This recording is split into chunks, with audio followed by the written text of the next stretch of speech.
So now let's understand what a constructor is in Solidity.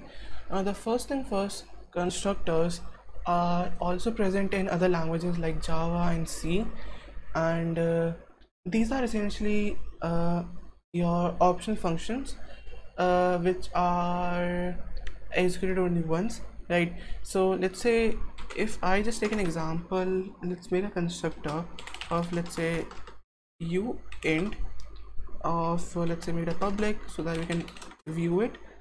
Let's say take in my name, or not just take my name, let's say value, right? So we have a uint which is a public and which name is value. Now let's make constructor, let's say make a constructor.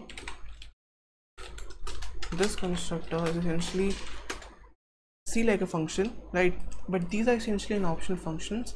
Let's say if I have a function right over here, let's say main, right?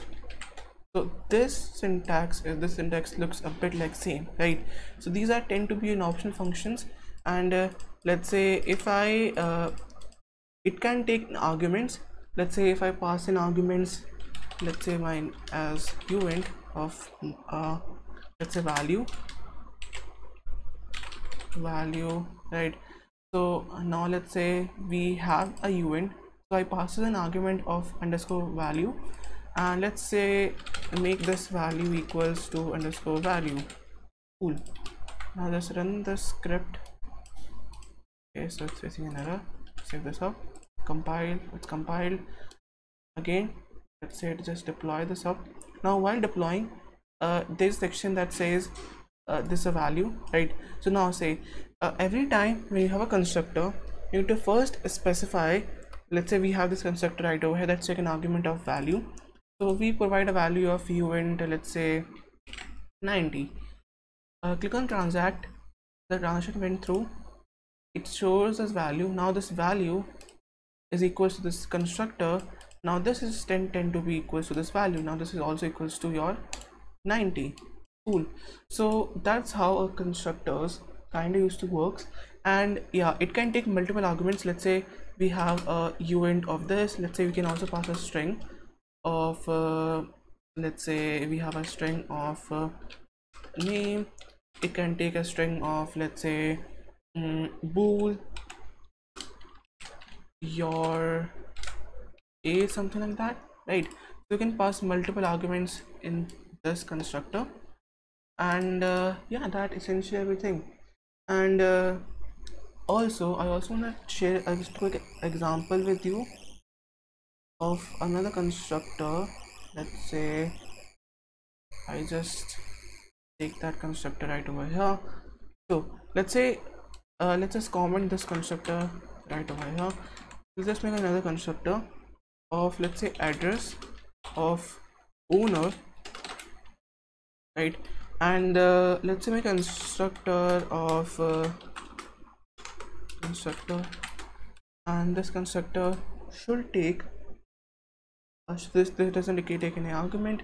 Let's say make an owner is equals to message dot sender. So this is essentially a global variable, and if I essentially, so let's make it public so that we can able to view it,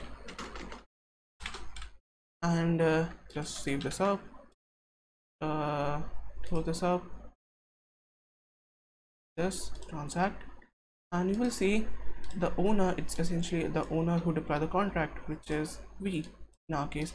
Now someone may ask that we can also specify, let's say instead of writing this constructor right over here, we can also says the owner is equals to message dot sender.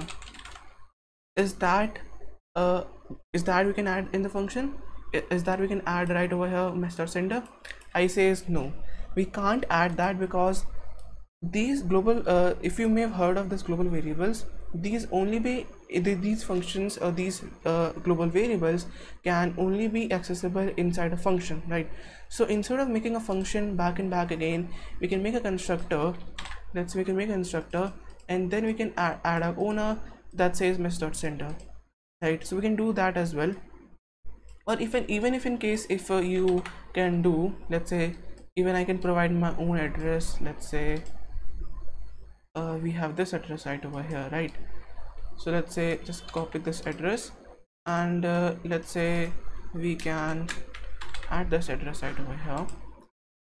We can do that, but if you are working on a large project, you do need to do this back and back again. Or even if in case someone duplicate your contract, they may not, it's not a good thing, right? So that's why we are, if you are writing such a complex contract, don't just add your own. Let's say this is your own address. Let's say if this is your own address, try not to add the same address right over here. It's not a best practice to use that.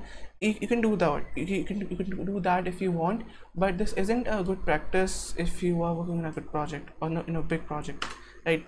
So always use constructor in that case. Yeah, that's all. I will see you in the next video.